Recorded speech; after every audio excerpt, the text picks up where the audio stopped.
So how are you feeling about masks? You know, they used to be a fairly neutral item. Didn't create political angst. It was a day when they were just, in fact, maybe even an honorable thing, wearing a mask. In the Greco-Roman world, the actors on stage would wear these masks to communicate what the person was that they were playing. So the smiley mask meant it was a comedy, and the frowning mask meant it was a tragedy. And that way it was important if you were on the back of some of those, sometimes 25,000 seats in those amphitheaters, if you were at the very back, because they didn't have big screens, you could tell, are you supposed to be responding with laughter or with crying? And they could wear the masks of different gods or different historical figures. In those days, only the men were actors, so they could put on a female mask to play female roles. So the masks were just considered an ordinary, in fact, even artistic way of expressing yourself. The Greek word for actor is hypocrite. So in the New Testament, this what had been a really good term. It was kind of an honorable thing to be a hypocrite. You were someone who was an actor. It took a bad turn in the New Testament. Now hypocrite was someone who's just acting. Have you ever seen those commercials that say, and the person, and underneath it says, real people, not actors? My son-in-law, the actor, I love to gouge him with that one. But there was a time when wearing those masks was just considered a very honorable thing to do. It's a way of communicating something that might not have been obvious from the very back row or the balcony. Or we go to masquerade balls, right? And it's just for one night, but it's a really big deal, and you get to pretend again. Or it's Halloween, coming up in just a few weeks, and maybe it's your children or grandchildren, but they're all wearing some kind of mask. So what is this big deal and this angst about masks? Well, maybe because those are just one night at a time. And who wants to be a hypocrite? So the doctor said I had to wear a mask. And I didn't like being told, right? This is America. Who are you to tell me I got to wear a mask? And the mask is uncomfortable, and I don't think I look cool in it. And it itches, and it's hard, and the doctor said, well, it's not just for you, it's for those you love. And I still didn't like it because, and part of it is because masks feel villainous to me, right? You go to the bank today, you can't tell who's a bank robber or a depositor, right? Everybody looks like a bank robber because it seemed to be that the villains are the ones who always wore the mask. You remember Darth Vader? Or Bane, the arch enemy of Batman in the most recent movie there, or the Jason in the Friday 13th film scary series with that hockey mask over his face. So the villains were often people who wore masks. I mean, bank robbers, they wore masks, right? Because they were trying not to reveal their identity. They didn't want their facial recognition software showing up. Because masks are a way of hiding, hypocrite, right? So, and I don't want to wear a mask because it makes me feel like a villain. And then my wife weighed in and said, you got to wear the mask. I said, but I don't want to be a villain. She said, well, sometimes heroes wore masks. Oh, yeah, really? Name one. Well, like the Lone Ranger. He wore a mask, and he rounded up all the villainous bank robbers who wore the mask, but he had a mask, and so did Batman and Robin, and so did Zorro. She just really got me on it. And so sometimes good people wear masks. Hi-ho, silver. I hadn't thought that. But I still don't want to wear the mask. She said, if you don't wear the mask, I'm not going to sleep with you. You better believe that got my attention. So I said, okay, I'll wear the mask. You don't really get the full effect because it has this long tube like an elephant trunk that's even more handsome. But she says I look like a hero when I wear this. And the good news is she sleeps with me now. What mask did you think I was talking about? Yeah, I know, these. Sometimes heroes wear masks. Sometimes they do. And actually our Bible story this morning is a story about a good guy who's wearing a mask. Who knew that'd be in the Bible? Well, here it is. In Exodus chapter 34, verse 29, here's the context. Moses is leading the people of Israel through the wilderness. They've been set free from Egypt. They're on the way to the promised land. In the meantime, God's trying to form them into his people, offering the commandments, trying to get the Egypt out of them.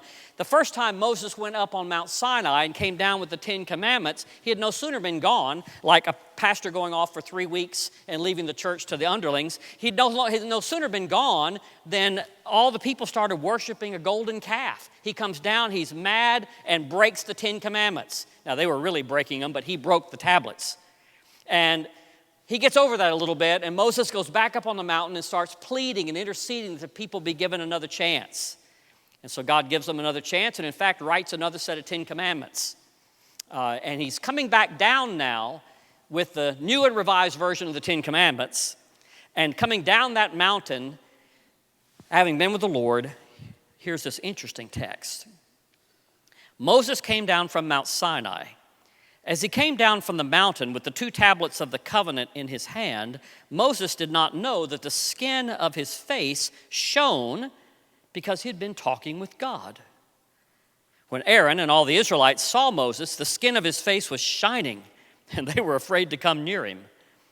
But Moses called to them, and Aaron and all the leaders of the congregation returned to him, and Moses spoke with them.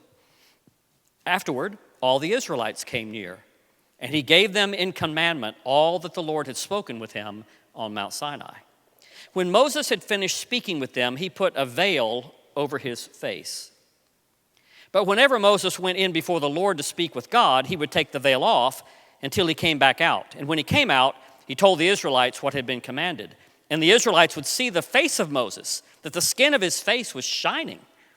And then Moses would put the veil back on his face again until he would go back in and speak with the Lord. This is the word of the Lord. Fascinating story, isn't it? Moses goes up to be with God, and when he comes down, it's as if he stepped into a radiation chamber. His face is glowing. And every time he would go back and be with God, it would come back glowing again. It's like he'd gone to a fresh divine microdermabrasion, facial. Or like going into a tanning bed. Every time he was with God, his face just showed it. And then he'd talk to the people, share with the people, and then he'd put a veil on.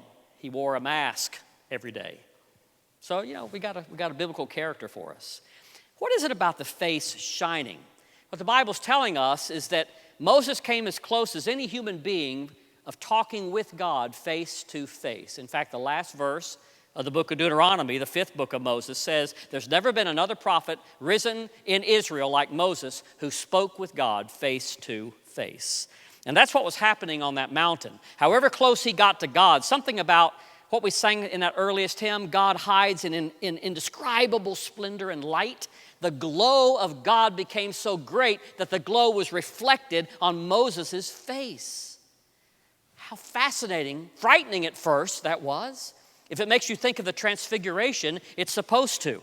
When Jesus, remember, his face became so so brightly lit, as if kind of like the scales falling off the disciples' eyes, and they saw what was always true. There's Moses and Elijah next to Jesus, but his face is radiant because that's the glory of God. Jesus is the face of God, God in flesh, right? And it just glows. Well, Moses got so close to God that you could just tell he'd been with God. I wish people could tell that we had been with God, don't you?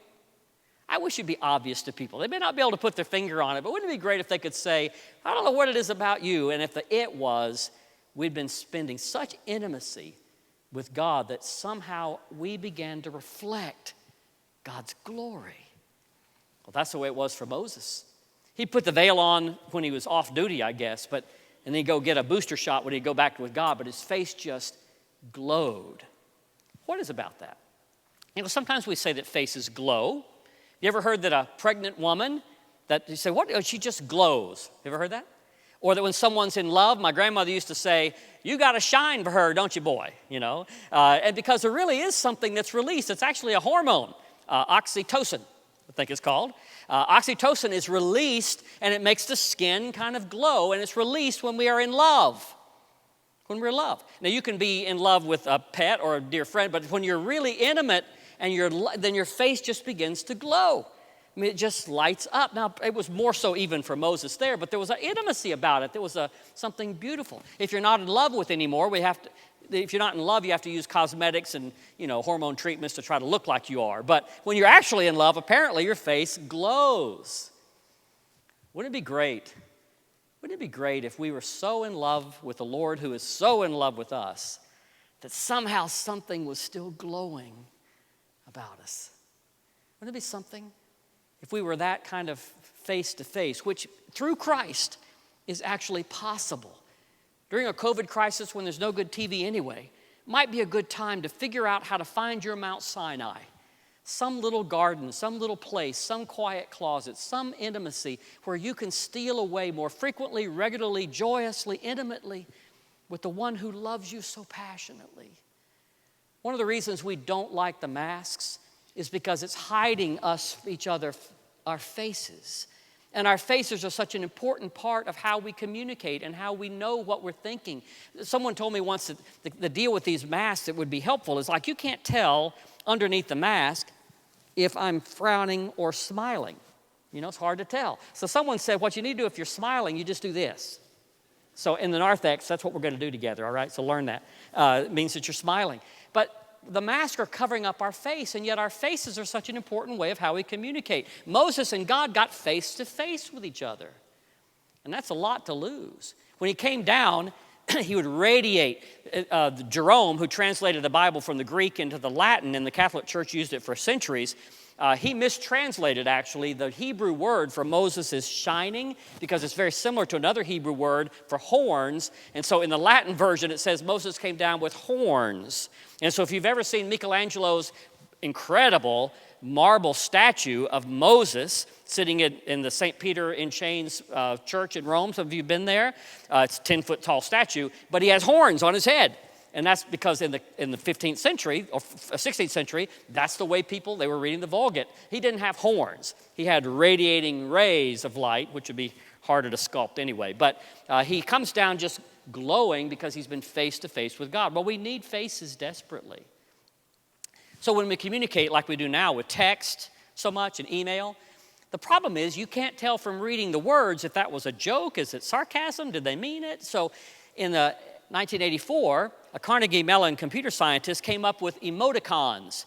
These little, like you put a colon and a dash and a parenthesis, and you got a smile if you look at it crossways. But so he came up with a kind of sets of punctuation marks so that you could introduce into your texting if you were smiling or laughing, if it was a wink or a joke, if you were crying. So you could introduce that, because without that, the words fall flat. We need faces. In 1999, a Japanese computer scientist took emoticons to another level and came up with little icons that you can, like faces. You see these three that are up on the screen right now? And so now we don't have words anymore, we just use these emojis, right? How many of you get texts like that from your children and grandchildren, and it's just one little symbol after another, and say, what happened to words? But the point is, these were originally put in there to help kind of spruce up our text so that you know what the heart is, because without a face, we don't really know, which is why hiding our faces is hurting us and making us feel more isolated and lonely. By the way, which one of those emojis you think is the most popular, the most common used one? What's your guess? The far right or far left? Far right, exactly right. The smiling until you cry is actually the most popular. So if you didn't think that was it, get with it. All the cool kids will tell you that's the one we're supposed to use. But the point is, we use these all the time because faces matter, and being shielded makes us feel isolated and alone. One of the ways we are trained as the very earliest moments is by touch and by face. Think of a little brand new baby born, and the mother is cradling that baby, and they're looking intently into each other's faces. Right now, that mother's face may be a blur, but as that child's eyes sharpen, that's going to be the face that says, I'm home. That's the person whose heartbeat used to be in synchronization with my own heartbeat. That's a face that I know. And faces are an important way, and so it's a lot for us to lose right now, for us to be hiding that for a little bit. And I know we must, but that's the reason it feels so weird and odd to us, because we miss being face to face. There are 43 muscles in the face. Women use all of them. Men use about one of them. But the faces communicate so much. It's the window to our souls. You ever seen two women talking to each other? And it's called mirroring. They'll actually mirror each other's face as they're talking. If one is laughing, the other one's laughing. If one is frowning, if one is sad, the other one's sad. And they just pick up on it so quickly. It's what makes their communication so much better. It's why women are so much better at this. Because sometimes within a 10-second period, they'll go through 8 different emotive responses, changing them. Men, on the other hand, as if they've all come back from a Botox thing, all have one expressionless face, which is why we're so hard to talk to. We were looking for some pictures of 2 men talking and couldn't find any. So they're like unicorns. But women do this really well. There's one exception. Men do get emotive and they do mirror back only when they're courting. So when they're dating and trying to get someone, wooing them to be in love with them, then they do it, but otherwise they go back to stone face. But this is good communication if you're looking and mirroring face to face. And so they say that people in an intimate relationship over time even begin to look and actually begin to look similar, which is why it's so important to marry someone pretty, because you're gonna start looking like them. But the mirroring is in fact a gift as we say, I'm actually hearing you, I'm feeling what you're feeling. And real communication, and guys, we gotta get with this a little bit. Real communication is not only focusing in like that, but mirroring it back. I feel with you. It's hard to get that with a mask, isn't it? How many of you remember when in your love relationship that's the way you sat across the table from each other? You weren't looking at a screen. You weren't reading the paper. You weren't talking about some inane score of a game. You were talking about what you thought and felt, what you hoped and feared, what you dreamed and loved. And you shared that and held that together. And some of you have been on that honeymoon run for many, many decades. Others of us need to find it again. There's nothing like talking face to face. Most communication now, it's like a family. You see them all the time. They're sitting there at the table, and everybody is doing FaceTime or looking at Facebook, but they're buried in a screen, and they're ignoring the faces that are actually around them. Moses actually got face to face with God, and it made all the difference. After a while, he began to reflect, to mirror something about God's character, because that's what happens for all of us. We become like that which we worship. Wouldn't it be great? Wouldn't it be great if during this season, if somebody could say, I don't know what it is about you, but you just seem different. There's a glow about you. It's on your heart. It's the twinkle in your eyes. It translates to your feet and your hands. Because when you've been around pure grace, it makes you gracious. When you've been awash in love, it makes you more loving. When you have been accepted by the God who knows you best, you begin to accept others. Wouldn't it be great if we began to show that we'd been with God? Wouldn't it be wonderful if no veil could even hide it? Well, that doesn't happen apart from actually spending that time. But the good news is through Christ, we can actually do that. We actually have the privilege of a God already leaning toward us for us to lean back. And that's the hope and the prayer and the opportunity that we have in a masked time to go unmasked before the one who sees beneath the masks anyway. And during this season, my prayer for me, for you, is that we will just find our Mount Sinai, that we might find the way to be face to face. The Apostle Paul in 1 Corinthians 13 talks about love, you remember? But he ends it saying, right now when it comes down to it, we just kind of see in part. We just sort of look through a veil. But there's going to come a time when we're going to know and be known as if face to face. That's what's needed so much. Reuben's vase is a typical little eye twister. You see it on the screen right now, this vase. But if you stare at it long enough, you'll see it's not actually a vase, it's actually two faces. What we're called to do is not stare at the distances between the noses, but to press our noses more close to each other, to become face to face. There's a wonderful old hymn, we don't sing it much, but it's a wonderful old hymn that kind of captures the spirit of this. It's actually hymn 535 if you want to take a mental detour and just go look at that instead of listen to the sermon. But here's how it goes. Face to face with Christ my Savior, face to face, what will it be? When with rapture I behold him, Jesus Christ, who died for me. Only faintly now I see him when the darkening veil is between, but a blessed day is coming when his glory shall be seen.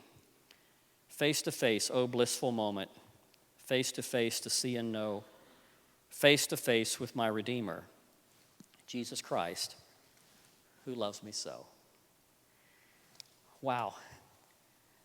Sure would be great if someone could say, how you got a shine about you, who you've been intimate with. And if the answer could be, I've been with God. Face to face. I invite us all to Mount Sinai. Wouldn't that be great? Anybody willing to go?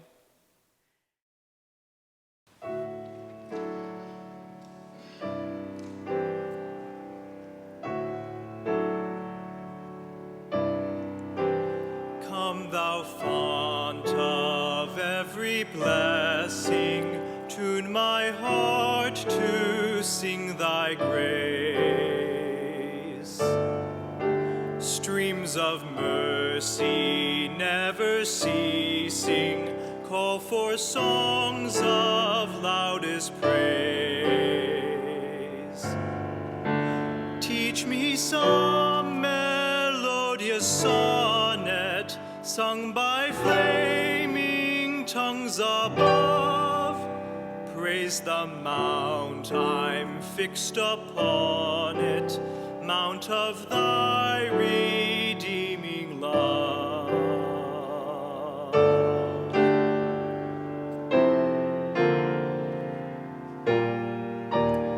Here I raise my Ebenezer, hither by thy help I'm come, and I hope by thy good pleasure safely to arrive at home.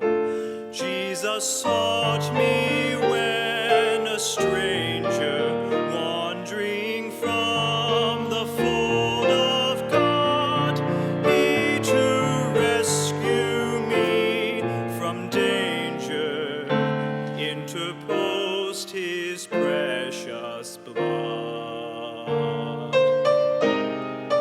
Oh, to grace, how great a debtor daily I'm constrained to be.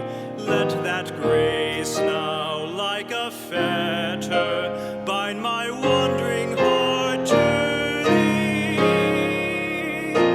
Prone to wander, Lord, I feel it, prone to leave the God I love.